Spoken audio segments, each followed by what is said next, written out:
Dans la vidéo précédente, nous avons vu l'utilisation du composant TUniqueRow qui nous permet de supprimer les doublons dans un fichier. Dans cette vidéo, nous allons voir le composant TAggregateRow.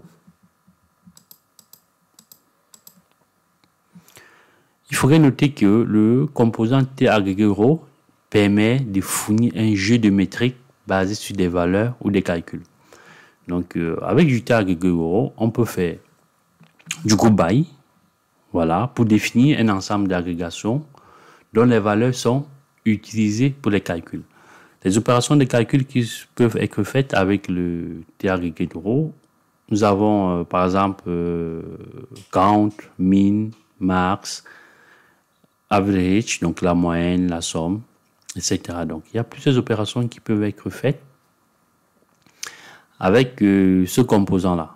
Donc, nous allons construire un job qui va ressembler à ceci. Donc, on aura en ancré un composant, voilà, un fichier délimité, voiture.txt que vous allez retrouver dans les fichiers d'exercice.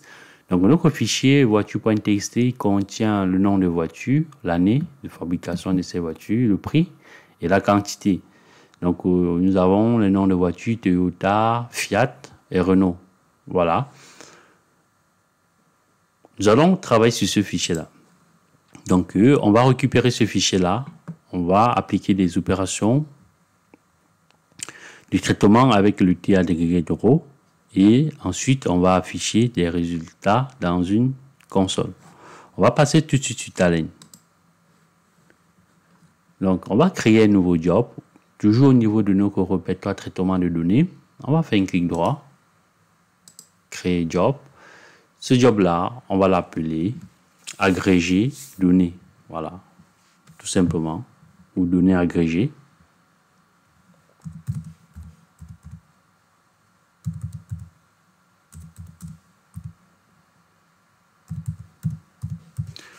Voilà, on va l'appeler comme ça.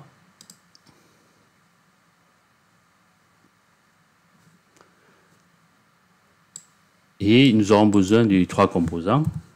L'NTFile input delimited, de notre TAggregateRow,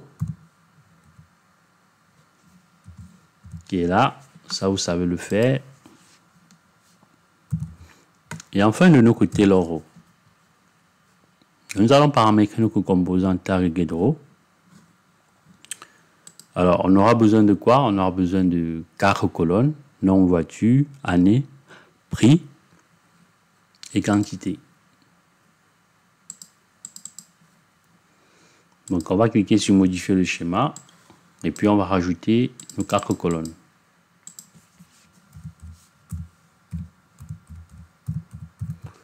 Nom, voiture, année, prix et enfin quantité. Voilà. Il faudrait penser à renseigner le bon type. Hein. Donc, l'année, c'est quoi? C'est du type integer. Voilà, on aurait pu mettre date, mais vu le format sur lequel, voilà, nos données là, comme ça, 2000, 2016, 2018, 2020, 2021, 2022, voilà, ça peut être défini comme un type entier.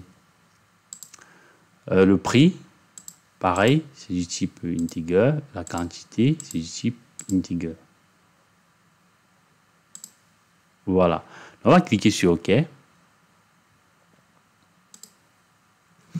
Ensuite, on va aller récupérer le nom du fichier. Donc, le fichier, on va cliquer sur le nom du fichier au niveau de ces 3 points. On va parcourir notre répertoire en ancré où nous avons stocké nos fichiers. Alors, le fichier s'appelle voiture.txt. Donc, je récupère le fichier voiture.txt. Ça se fait. Je mets l'entête à 1. Alors, au niveau du séparateur de champ, si on revient sur notre fichier, c'est le point virgule. Voilà, donc là, on a le point virgule. On peut tout simplement renommer le composant, on va l'appeler voiture. OK. Ici, au niveau du TaylorRow, on va sélectionner le mode tableau.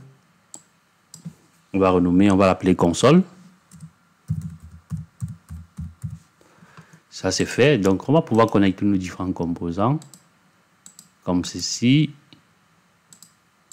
Voilà. Alors au niveau du T-Aggregate Row, qu'est-ce qu'on va faire? On va essayer de grouper.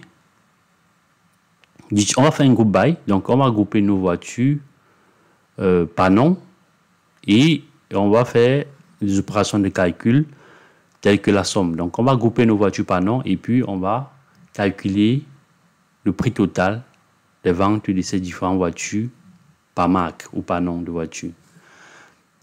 Alors au niveau du T-Aggregate Row, vous avez ici modifier le schéma. Donc on va cliquer sur modifier le schéma. Vous voyez qu'il va falloir ramener toutes les colonnes du composant, voilà, de voiture vers T-Aggregate Row. Pour ramener toute cette colonne-là, il vous suffit tout simplement de cliquer sur cette double flèche là. Donc, il va copier tout le schéma. Alors, donc, ça c'est fait. Alors, nous aurons besoin de deux colonnes. On aura besoin du nom de voiture et du prix. Si vous voulez, on peut rajouter la quantité. Alors, on va supprimer l'année, la colonne année, puisque ça ne nous intéresse pas. On va garder le nom de voiture, le prix et la quantité. Donc, on va grouper par nom de voiture et puis on va afficher le prix total de chaque voiture et les quantités de ces différentes marques de voitures. On va cliquer sur OK. Voilà. Donc ici au niveau de la colonne de sortie, je vais rajouter le nom parce que je souhaite grouper par nom de voiture. Au niveau des opérations, voilà, je vais grouper par prix. Alors, au niveau du prix, qu'est-ce que je vais faire? Je vais tout simplement faire la somme. Et au niveau de la quantité, je vais tout simplement compter la quantité de voitures par nom de voiture. Donc, je vais faire un CTRL S et puis je vais exécuter le job.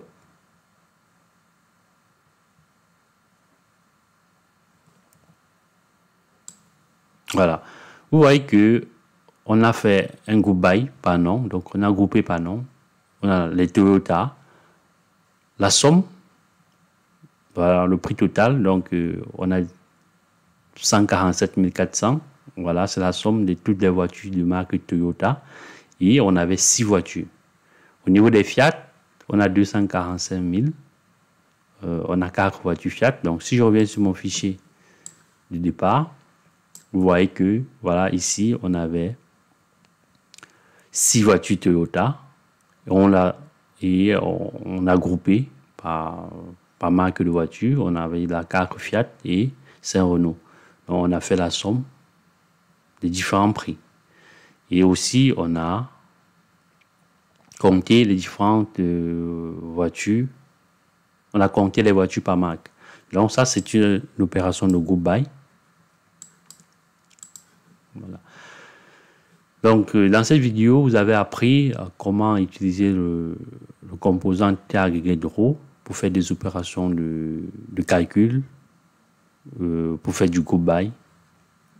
Merci d'avoir regardé cette vidéo. Je vous dis à très bientôt pour la suite de cette formation.